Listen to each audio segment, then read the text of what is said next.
Hello students, welcome to my channel Shivani computer classes में आप सबका बहुत बहुत स्वागत है। आज से हम ट्रिपल सी की क्लास स्टार्ट कर रहे हैं। तो अगर आपको वीडियो अच्छा लगे तो प्लीज़ वीडियो को लाइक कीजिए, चैनल को सब्सक्राइब कीजिए और ज़्यादा से ज़्यादा शेयर कीजिए। आज की इस वीडियो में हम इस टॉपिक पर डिस्कशन करेंगे। हमारा पहला जो टॉपिक है वो है कंप्यूटर का परिचय। नेक्स्ट है कंप्यूटर क्या है, उसके बाद ब्लॉक डायग्राम ऑफ कंप्यूटर, उसके बाद कंपोनेंट ऑफ कंप्यूटर जैसे इनपुट, आउटपुट, एएलयू यानी कि एरिथमेटिक लॉजिक यूनिट और सीयू यानी कि कंट्रोल यूनिट। उसके बाद फंक्शन ऑफ कंट्रोल यूनिट यानी कि कंट्रोल यूनिट का कार्य। उसके बाद कंप्यूटर सिस्टम की कार्य पद्धति यानी कि हमारा जो कंप्यूटर होता है वो किस तरह से कार्य करता है। उसके बाद कंप्यूटर की विशेषता। तो हम शुरू करते हैं। सबसे पहले है कंप्यूटर का परिचय, इंट्रोडक्शन। कंप्यूटर शब्द अंग्रेजी के कंप्यूट शब्द से बना है जिसका अर्थ होता है गणना करना, यानी कि कंप्यूट का अर्थ होता है गणना करना और इसीलिए इसे संगणक कहते हैं। यानी कि कंप्यूटर का जो हिंदी में नाम होता है वो संगणक होता है और इसका आविष्कार गणना करने के लिए किया गया था। यानी कि पहले के ज़माने में ये जो हमारा कंप्यूटर है ये कैलकुलेटर की तरह कार्य करता था। अगर हम इसकी इंग्लिश में डेफिनेशन देखें, the term computer is derived from the word compute. यानी कि ये जो कंप्यूटर शब्द है ये अंग्रेजी के कंप्यूट शब्द से बना है। The word compute means of calculate, यानी कि कंप्यूट का मतलब होता है गणना करना। A computer is an electronic machine. Electronic यानी कि इसे चलाने के लिए हम विद्युत का प्रयोग करते हैं। That take data from the user, जो निर्देशक के द्वारा डाटा को लेता है। टेक मीन्स लेना। प्रोसेस द डाटा यानी कि उस डाटा पर कार्य करता है। बाय परफॉर्मिंग कैलकुलेशन ऑपरेशन, यानी कि जैसे कि जोड़, घटाव, गुणा, भाग, तुलना करना, दो डाटा के बीच में उन्हें मिलाना, ETC। And generation the desired output result, और निर्देशक की इच्छा अनुसार, डिजायर्ड मीन्स इच्छा के अनुसार उसका परिणाम देता है और आउटपुट की सहायता से हम उस परिणाम को प्राप्त कर सकते हैं। नेक्स्ट जो है वो है कंप्यूटर क्या है।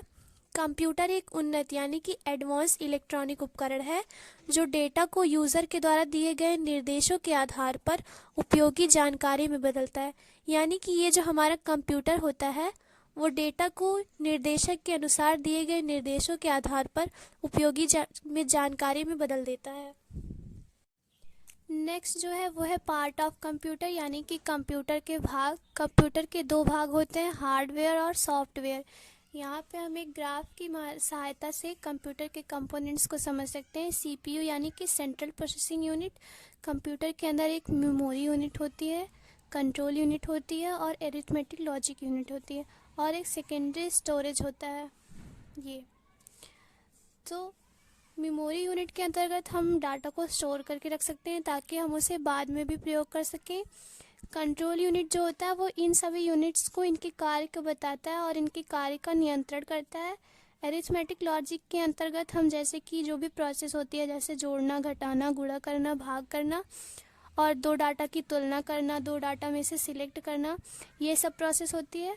सेकेंडरी स्टोरेज के अंतर्गत जैसे जो भी परिणाम आता है उसे हम स्टोर करके रख सकते हैं। जो इनपुट यूनिट होती है इसकी सहायता से हम डाटा को कंप्यूटर में भेजते हैं और आउटपुट यूनिट की सहायता से हम डाटा को रिसीव करते हैं। यानी कि जो कुछ भी परिणाम आता है उसे हम आउटपुट यूनिट की सहायता से रिसीव कर सकते हैं। इसे हम कंप्यूटर का ब्लॉक डायग्राम कहते हैं। नेक्स्ट जो है वो है कंपोनेंट्स ऑफ कंप्यूटर। पहला है input device. An input device is a hardware device use to send data to a computer, यानी कि इनपुट डिवाइस की सहायता से हम कंप्यूटर में डाटा को भेज सकते हैं। उसके बाद है output device. An output device is any hardware that receive data from computer, यानी कि आउटपुट डिवाइस की सहायता से हम डाटा को रिसीव कर सकते हैं। यानी कि जो भी प्रोसेस हुई है उसके बाद जो भी परिणाम आता है उसे हम आउटपुट डिवाइस की सहायता से प्राप्त कर सकते हैं। फॉर एग्जांपल हमारा जो प्रिंटर होता है वो।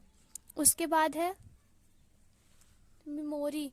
Memory is a device that is use to store data to a computer, यानी कि मेमोरी की सहायता से हम डाटा को स्टोर करके रख सकते हैं जिससे हम उसे बाद में भी यूज़ कर सकें। उसके बाद है कंट्रोल यूनिट।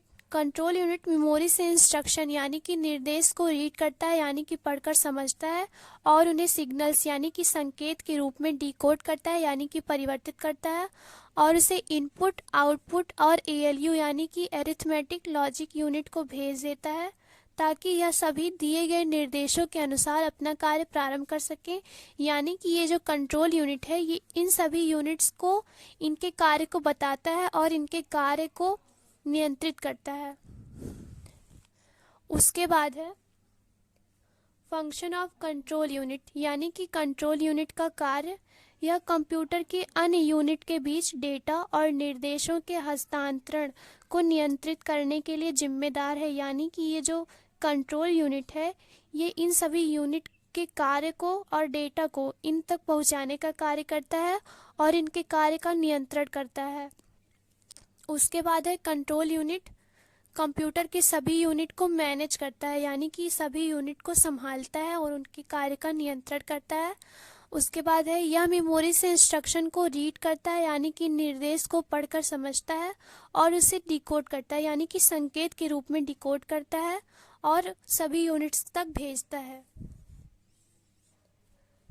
उसके बाद है यह डाटा को प्रोसेस या स्टोर नहीं करता है यानी कि कंट्रोल यूनिट उन तक उनके कार्य को पहुंचाता तो है पर उस डाटा पर कार्य नहीं करता है या फिर उस डाटा को स्टोर करके नहीं रखता है। ये इस कंट्रोल यूनिट का कार्य नहीं होता है। हमारी नेक्स्ट जो टॉपिक है वो है एएलयू यानी कि अरिथमेटिक लॉजिक यूनिट। इस यूनिट में दो सबसेक्शन होते हैं यानी कि इसके दो उपभाग होते हैं। पहला है अरिथमेटिक सेक्शन यानी कि इसके अंतर्गत एडिशन यानी कि जोड़, सब्ट्रैक्शन यानी कि घटाव, मल्टीप्लिकेशन यानी कि गुणा और डिवीजन यानी कि भाग, ये सब क्रियाएं होती है अरिथमेटिक सेक्शन के अंतर्गत।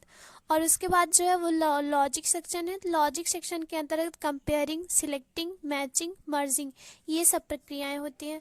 उसके बाद जो है वो है कंप्यूटर सिस्टम की कार्य पद्धति यानी कि हमारा जो कंप्यूटर होता है वो किस प्रकार से कार्य करता है उसको हम देखेंगे। तो जो पहला प्रोसेस होता है वो है इनपुट यानी कि हम जो डाटा को सेंड करते हैं वो। उसके बाद प्रोसेस यानी कि उस डाटा पर किया गया कार्य। उसके बाद आउटपुट यानी कि जो कार्य हुआ है उसका परिणाम। उसके बाद स्टोरेज यानी कि जो परिणाम आया उसे हम स्टोर करके रख सकते हैं ताकि हम उसे बाद में भी प्रयोग कर सकें। उसके बाद नेक्स्ट जो टॉपिक है वो है कंप्यूटर की विशेषता यानी पहली इसकी विशेषता है स्पीड यानी कि गति। कंप्यूटर 1 सेकंड में लाखों गणनाएं कर सकता है। वर्तमान समय में कंप्यूटर नैनो सेकंड में यानी कि 10⁻⁻9 सेकंड में गणनाएं कर सकता है। कंप्यूटर की स्पीड को मेगाहर्ट्ज और गीगाहर्ट्ज में माप सकते हैं। उसके बाद नेक्स्ट जो है वो है एक्यूरेसी यानी कि त्रुटि रहित।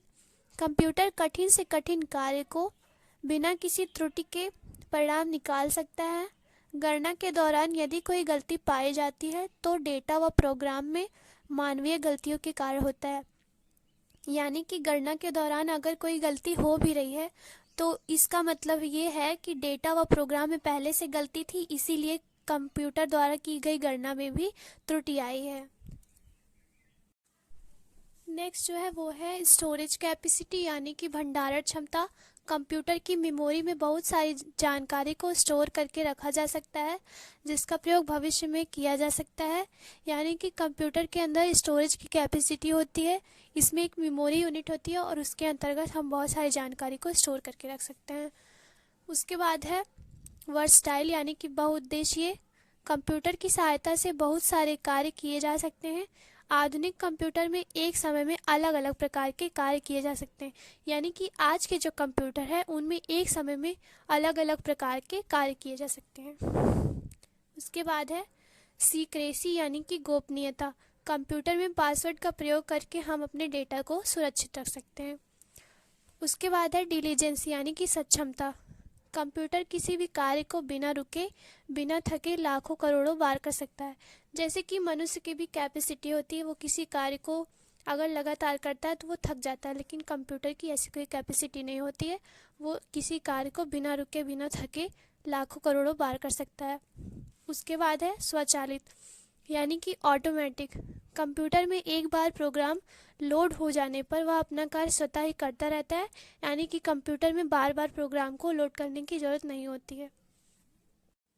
मेरा आप सभी से एक क्वेश्चन है, इंटरनेट को हिंदी में क्या कहते हैं? अगर आप में से किसी को पता हो तो प्लीज़ कमेंट करके बताइए। आज के लिए बस इतना ही। आई होप आपको वीडियो अच्छा लगा हो। अगर वीडियो अच्छा लगा हो प्लीज़ वीडियो को लाइक कीजिए, चैनल को सब्सक्राइब कीजिए और वीडियो को ज़्यादा से ज़्यादा शेयर कीजिए। Thank you. मिलते हैं नेक्स्ट वीडियो में नेक्स्ट टॉपिक के साथ।